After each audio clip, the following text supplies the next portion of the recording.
Hello again. Today we're going to do another vintage video. Today we're looking at scam survival with a rogue sub-theme. So the core of the deck here, and what we're really, playing is survival of the fittest, which lets you discard a card, creature card, in order to search the library for one and put it into your hand. Now the main combo with this is you discard Vengevines into your graveyard and you get creatures into your hand, then like Basking Rootwalla, which you can discard, but then it plays it. Basking Rootwalla, after you discard it, lets you play it with Madness for free. And then you can either get a second Walla, you can play a Deathrite Shaman from your hand or another creature, or you can search up a hollow one if you've discarded 3 cards. And you can play it for free. If you've discarded 2, you can play it for 1, generic colorless. And that brings back your Hasty Vengevines here. So that's the main plan. You can also do other things with survival. If, say there's a collector, a containment priest in play, and you can't do the whole Vengevine plan, you can discard Master of Death every turn, bring it back, on your upkeep, in order just to find creatures and do like a fair beatdown plan, play Voidwalkers, Deathrite Shamans, Griefs, etc. Turn them sideways. In enough mana, you can even get a. In this deck, I've got a Grave Titan in here, in order to win some of the longer, grindier games. And we've also got Scam Package, so Grief, Reanimate. Another thing with survival is you can pitch a creature to get Grave Titan, pitch Grave Titan to get another creature, and then reanimate Grave Titan. So it's nice having one bigger, chunky threat here as a reanimation target in this version. We've got some normal protection pieces. A lot of graveyard decks running around. Bazaar, Luris, Breach, so Voidwalker's pretty good. Also pretty nice with Grief sometimes. Collector Oof, a lot of artifacts, obviously. Deathrite Shaman for ramp. And then the last bit here, there's a bit of a rogue sub-theme. So Earwig Squad's an interesting one I've played occasionally. When Earwig Squad has Prowl 3, it's a 5-3, you can't see the picture right here, it's a 5-3, it's Prowl 3. If you deal damage to an opponent with a Goblin or a Rogue, you can play it for its Prowl cost, and you can search their library for 3 cards and exile them. So against a deck like Jewel, which has very low win cons, or the Tinker Breach deck, which has very low win cons, you can take them.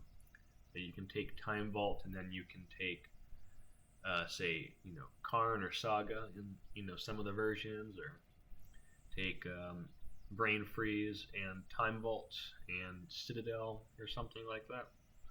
You can make it really hard for them to assemble a win, and there's obviously a 5-3 clock there, and you've got another creature because you just connected. Make it really hard for the opponent to win in couple of turns they might, 1 or 2 turns they might have in order to try and draw out of it, which is pretty nice.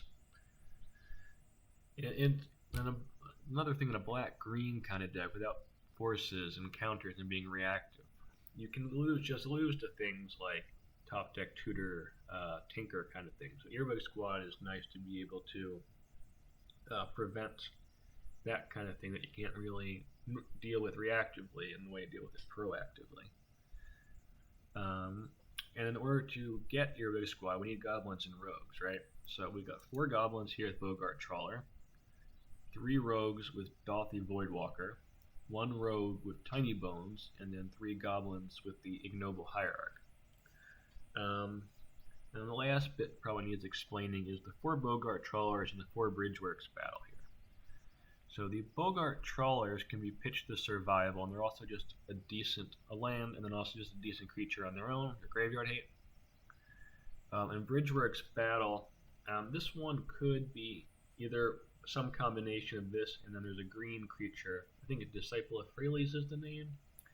That's a land creature. So the advantage of Disciple of Freyles, you can pitch, and the Bogart Trawler, you can pitch them to survival if you don't need the land. But Bridgeworks is nice, and it gives you main deck removal in a format right now where removal is pretty important. So what Bridgeworks Battle does on the front side, the back is just a green land. Get 2 and a green. You choose one creature you have and one creature an opponent has. Yours gets +2/+2, and then they fight. So it's a little bit of bump and a little bit of removal baked in there. I quite like it. But again, some of these could be the disciples for that combo there, and then pretty standard stuff in the sideboard here. Just before we get started, then I did play another league with a similar version of this. Not 3-2 with that one. This one might actually be a little better. It cuts some of the rogue package here. No earwig squads, trimming down on voidwalkers and hierarchs, no tiny bones. We're playing the natural order Atraxa package, which is, obviously quite strong. So that's another way of go about this. But yeah, let's get into this thing here.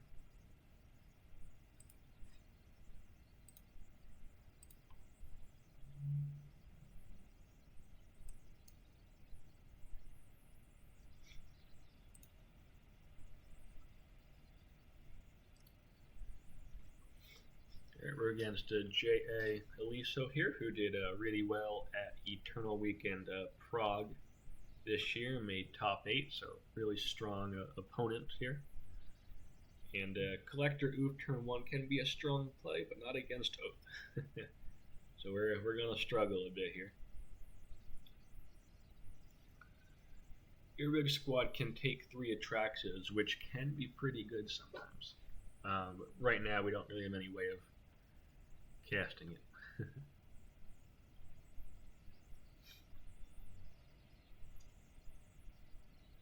Like if they draw 1 Atraxa and you take the other 3, the Oath's not particularly good anymore.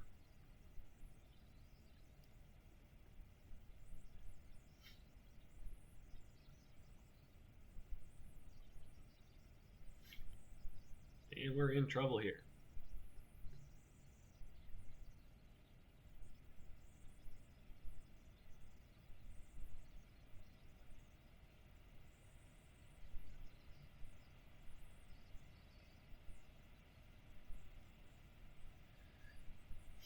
Yep. Alright, let's side in some of our thought seizes and see what we can do about game 2. And we got Liberators and the Fungus there to take out Oath. So we got quite a few tools in this matchup, so let's see how we do game 2.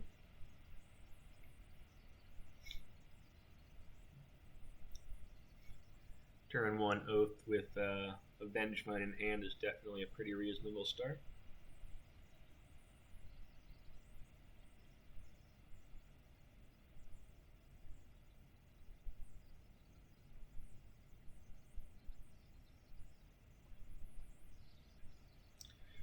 Turn 1 Tinker is a very good start, but they didn't get too far, so we've got a chance here.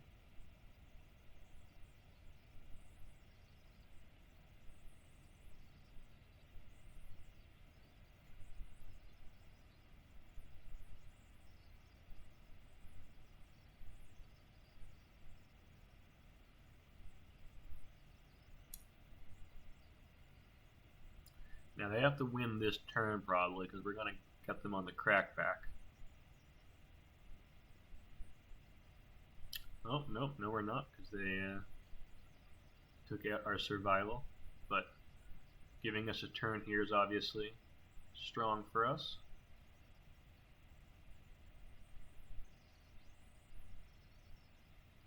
We can hit them down to 5 here, and then the Deathrite Shaman can deal 2, so they're effectively at 3 here, which makes the Citadel not as good. They can't really do any of their big plays here off the Citadel. And we got it. Sometimes Citadel doesn't quite win the game. Check out game 3.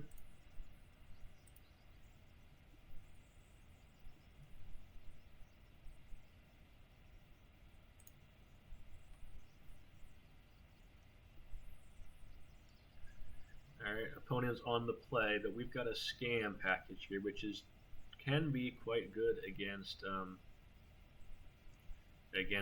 Atraxa if they have one in hand here. So hopefully they've got an Atraxa. They don't, but we can take that scary Oath of Druids.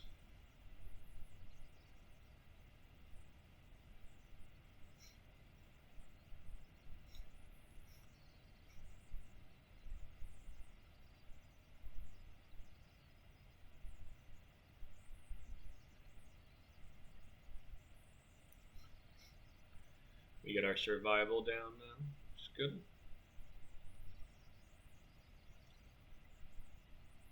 Opponent's got a. Ooh, that's a good one.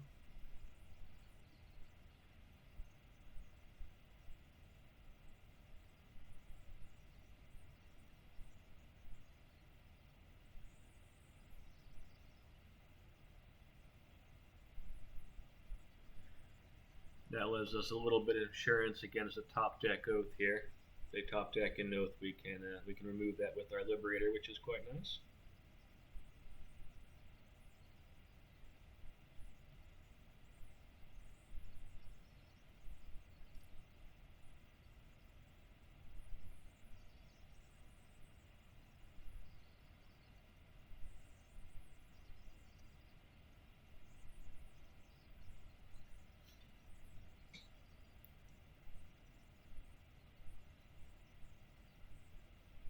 Probably should have done something a bit fancier last turn than just playing the liberator. Get a walla, pitch the walla, get another liberator and play it or something. That way we wouldn't have to top deck the win there, but this was exciting too, but not quite optimal. And we got round one. All right, let's go to round two.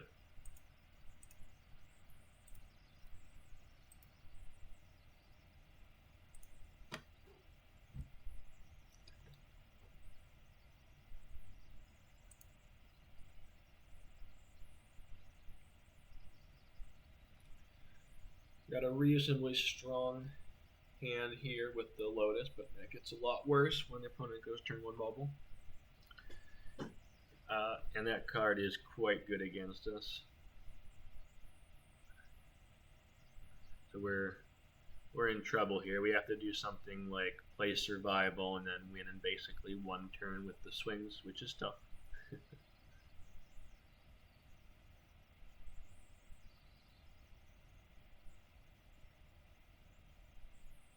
And then we couldn't grief there because they had the bauble in play, but now we're just dead.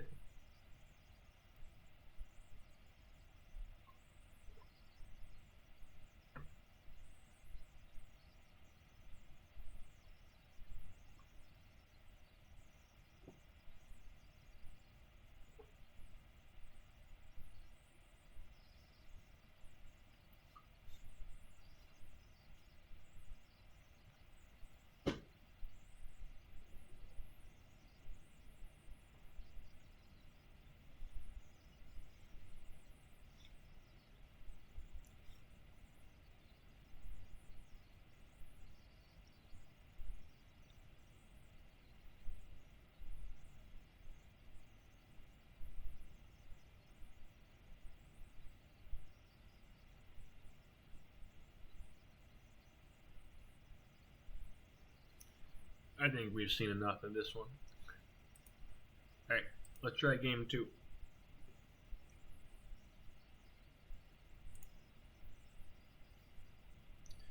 We're on the play here, and we got some reasonable cards against our opponent. We took them all here. We didn't keep a super exciting hand. We don't have a green mana for the Liberator.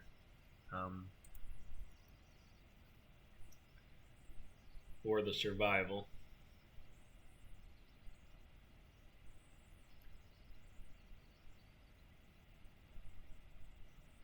And they didn't have an Attract, so what we really wanted was the Thoughtseize, Attracts, and Reanimated. That was kind of the play here, but not having Attracts made this problematic, and now we're just going to lose to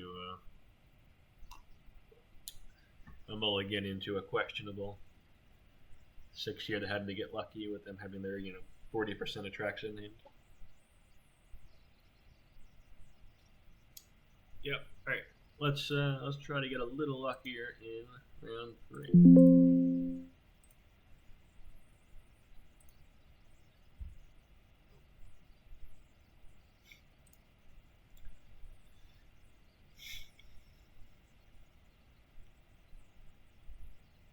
We got a scam hand here on the play, so we're going to keep that.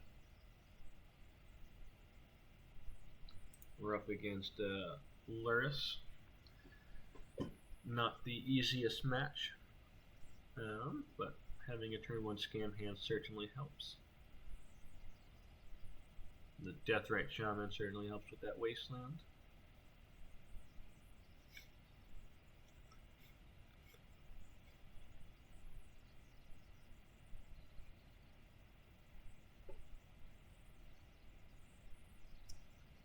We really want to land here. Ooh, we got one. That's pretty good. We can discard the Vengeful, get a Deathrite Shaman. Then next turn, hopefully, we can start discarding stuff starting with the Grief and end up with a pretty reasonable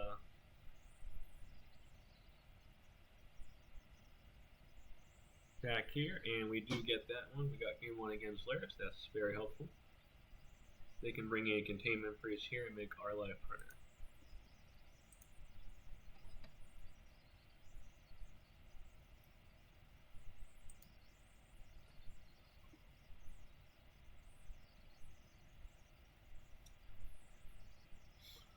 This is not the strongest hand in the world, and definitely one that in retrospect may have warranted a mulligan, but we got the long goodbyes for the Frogger Luris.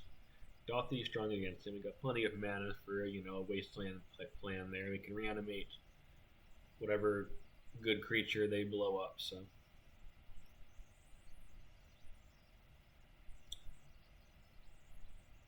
I think. But the Soul Guide Lantern, yeah. I think in retrospect there, maybe just trying to get the Frog and reanimate turn 1 would have been stronger. I think I was hoping to try and get them with a, maybe they discard something or whatnot, but I think that might have been a little too tricky. It would have been better just to try and get the Frog there.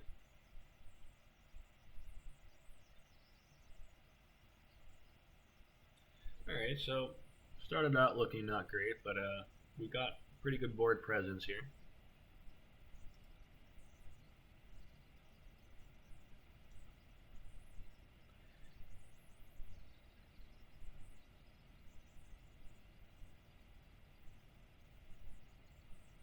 We're going to jump our Frog. Get another card here.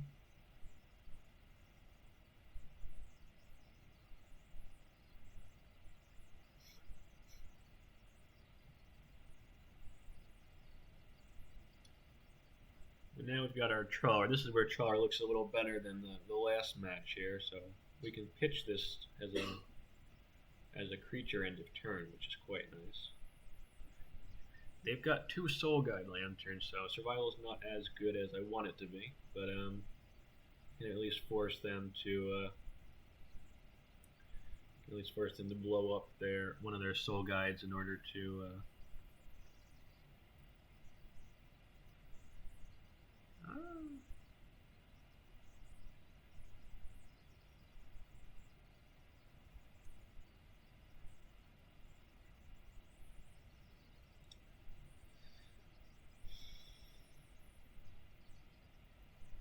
so we can blow up that Soul Guide next turn with the Fungus if we want to. Well, they got another one.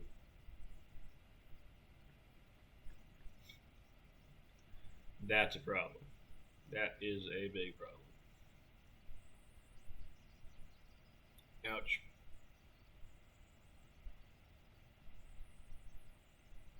Ouch, ouch, ouch, ouch, ouch. And then they still have the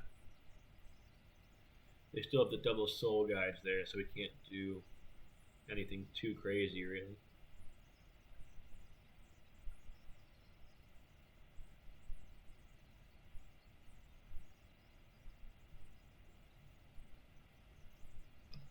Let's see what they got.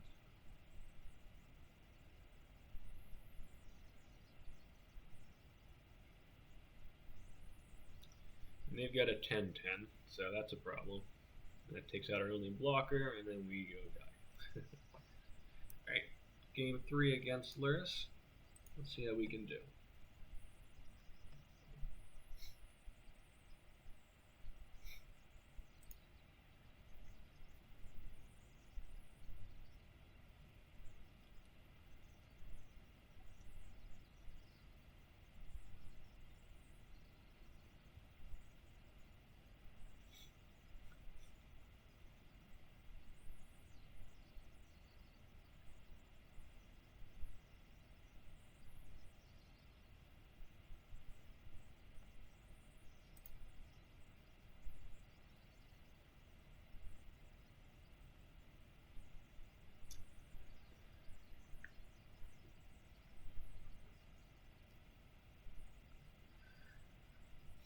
Alright, so hopefully they don't get a soul guide here. That would be a problem, but they don't have a soul guide. We can hopefully start to do crazy stuff here. Alright.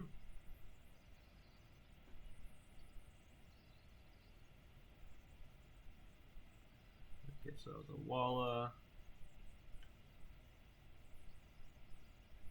Counter it, that doesn't matter too much. We can still play this off the 1 mana. And we got it. We're about to swing for 8. We would have a lot of power in play. 2-1 now.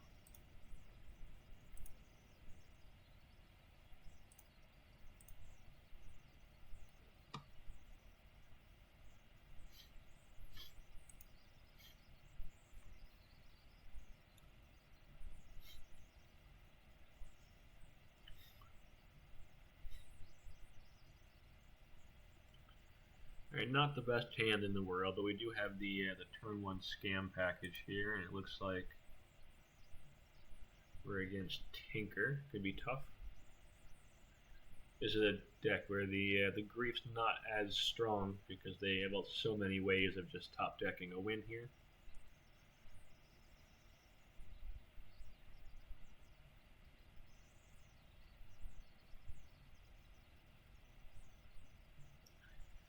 And we don't really have enough mana to do our combo here.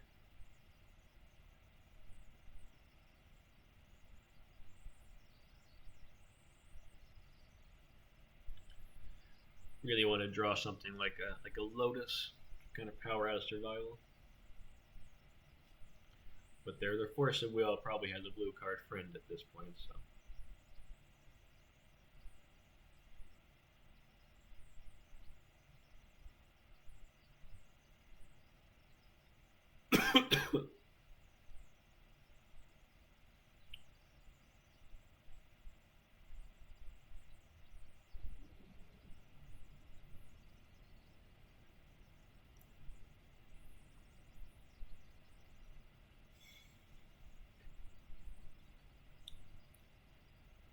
Our Grief's got Menace, so it can attack through 1 token here, which is quite good.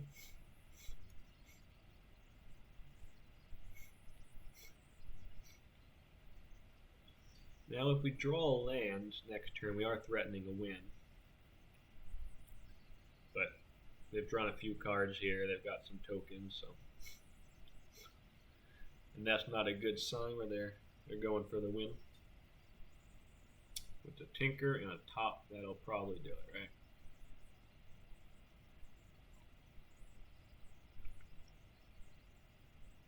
Yep, that looks like it'll do it.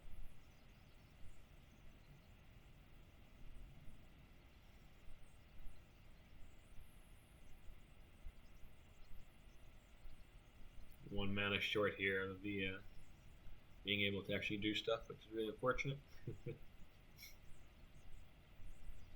Otherwise, we could discard Vengevine, get a Vengevine, discard it for a Walla, pitch the Walla, play Hollow One.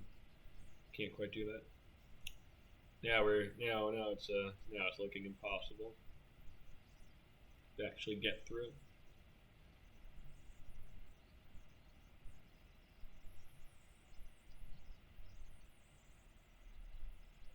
They're gonna untap a creature with the White Plum.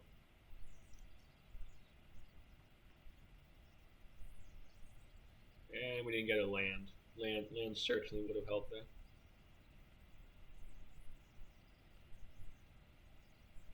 Because we can Grief, and we can pitch the Walla, but we don't have enough. We don't have 3 creatures. So, oh, we do have 3. 1, 2, 3. Ah, interesting. But they've got another blocker. Okay, well. Yeah, I just gave him too much time in draws and whatnot.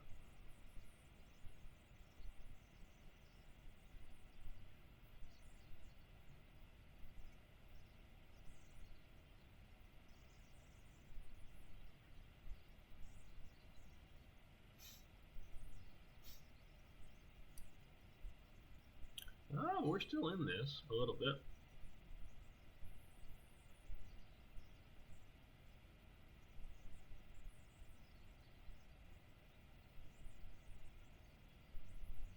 A lot closer than it looked a minute ago.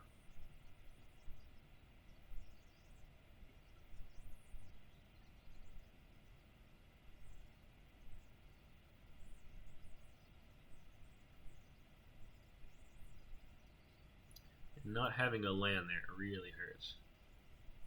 Really, really, really hurts. But we can pitch the wall to get a grief, and we can play grief as our second creature here. Why did we do that? Oh, that also works. We can play the Vengement off of the land. But we actually did get that one. That was a pretty crazy game. Yeah, let's go to game 2.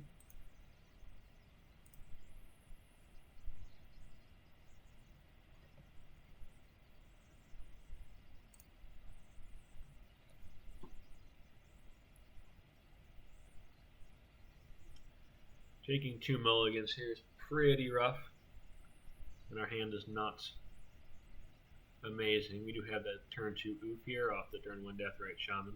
Oh, no, we got off the land too. But really not an ideal not an ideal scenario on the play against the Tinker deck. They could very easily just win here. We didn't have a Thought Seize, we didn't have a Grief, or turn 1 oof. Yep, now they Mystical, and they're going to get Tinker, and there's a very good chance we go poof here.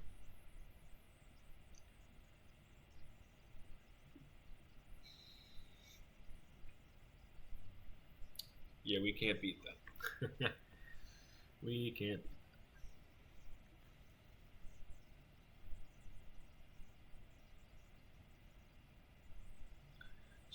Sphinx is real strong against us. Luckily, it's not super common in the meta right now, but that really is a beating.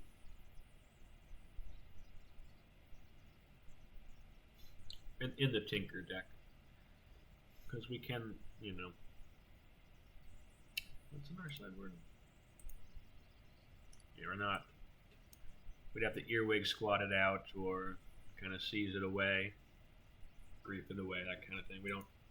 Can't remove it. Let's go to game 3.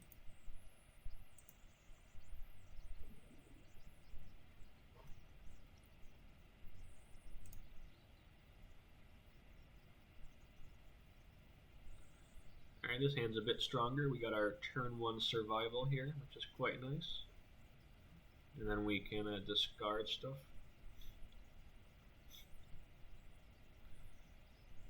I think I thought about playing the Hierarch and realized that I do actually need that in order to discard to survival. So we look strong here. Ooh, they got a Lotus Hand. Demonic Tutor, that's bad.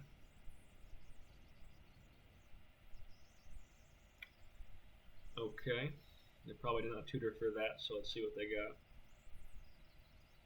They didn't tutor for that either. There we go, that's a problem. That's going to stop our survival. So we're going to hope our Liberator can do something here.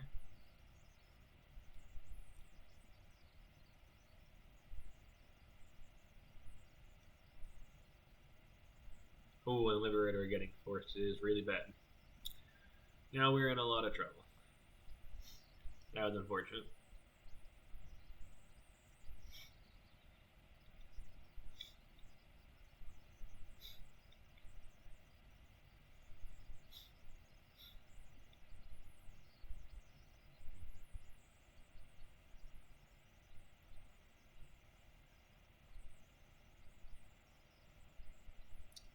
We really need our Liberator back, and we got it, but is it too late now because we don't actually have a creature to pitch to survival?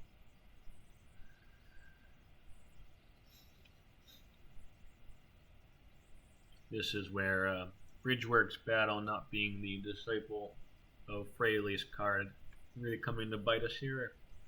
Bridgeworks Battle was Disciple, we could have used the Liberator last turn and then use survival before all this Saga cracking and getting cage and really just making things tough for us happens.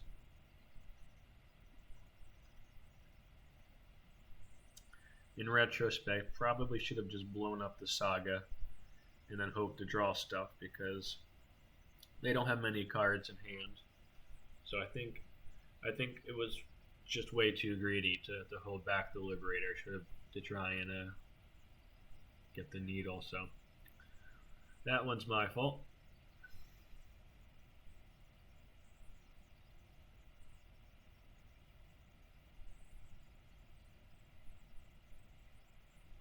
One mana not short of actually just casting the Grave Titan, which would have been amazing, but no luck, unfortunately. Yeah, and they got it. That was a close one, and probably my fault for not just blowing up that Saga there, unfortunately. Alright, let's go to the last match. See if we can end up positive here.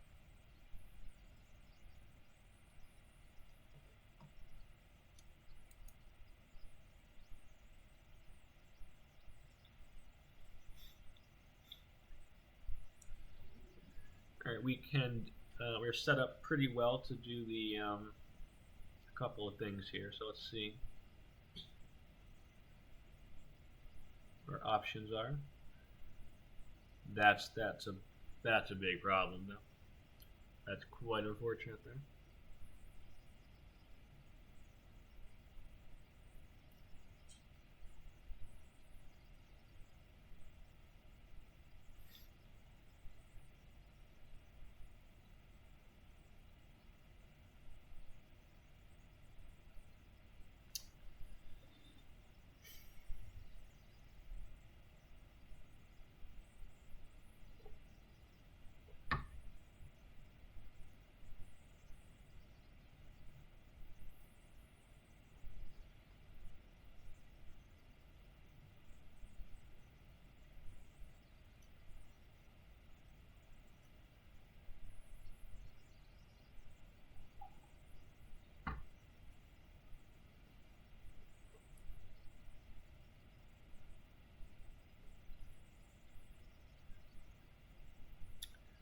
We almost got to do the Earwig Squad thing there. The Dothy Voidwalker connecting gave us the Prowl, and if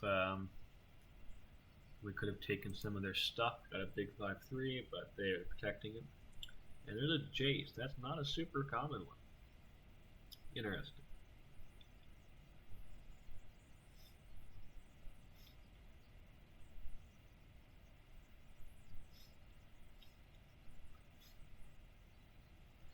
We got a bunch of creatures in play. We got reasonable hate bear. They don't have any artifacts, and they look like they're kind of a bug mid-range deck, so a little bigger than the normal bug deck. Doesn't play a Jace, but they got most of the other suspects here, and counters, power, frog. But hopefully, having a bunch of creatures here does something.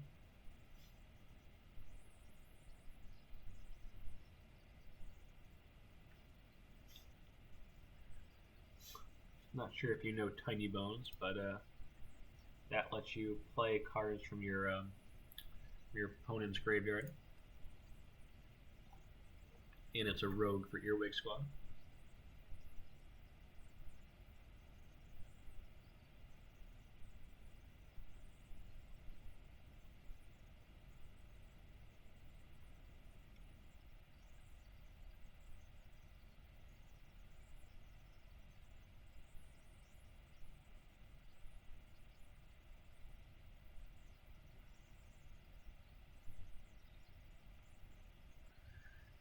Clearing the graveyard against the frogs certainly helps. And then the Voidwalker makes sure it stays empty, and we can play. So we should probably have this open because we can play the stuff that they're pitching here.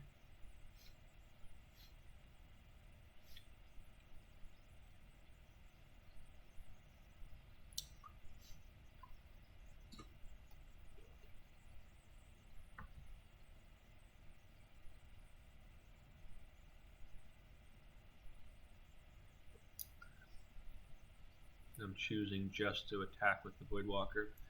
Not taking the Orc probably was suspect. Maybe trading the Voidwalker for an Orc would have been better. But we did get there anyway. Game 2 now.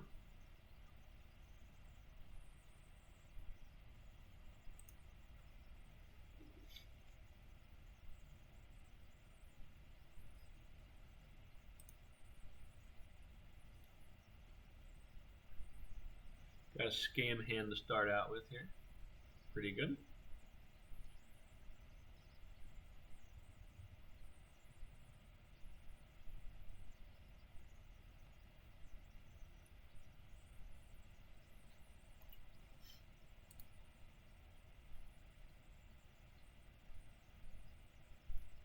Death Rate Shaman and the Reanimate certainly a nice follow-up.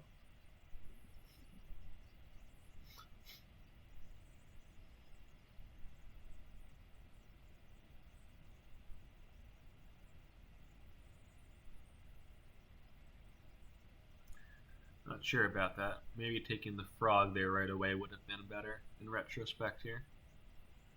But I guess getting... Oh no, they have the decay. So I guess this was bait for the decay. That makes sense. Yep.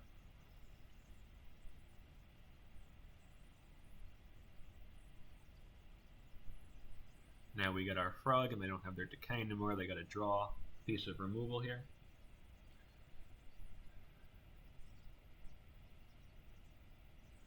But they can cast their Lorien, so that's rough. Let's see what they get. They got a Narset. Can't draw. We do have a long goodbye though, and they needed their used their wasteland here, so that's quite good.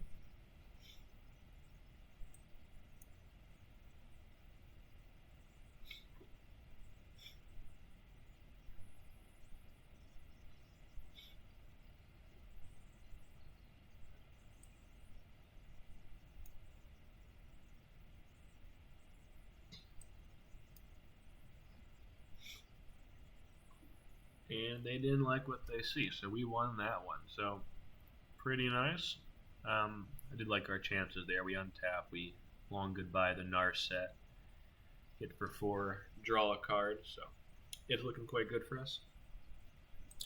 So yeah, overall, I was reasonably happy with the deck here. In the next league after this, like I said, we got another 3-2 with a slightly different version here, with the natural order package, which I think actually is a little bit stronger.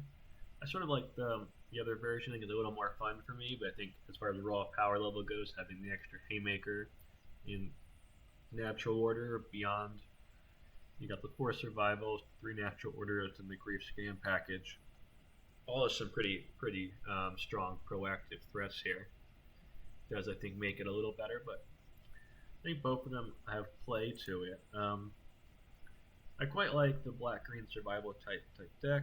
You can splash blue in here, I think is the other option. It's a little tricky though. I think I was considering that for a bit, but didn't end up doing it. You need to construct the deck in a bit of a different way, because I've only got 12 lands here, plus these ones which are doing double duty. They're trying to get some basically just trying to create some card advantage by having not too many just lands in the deck.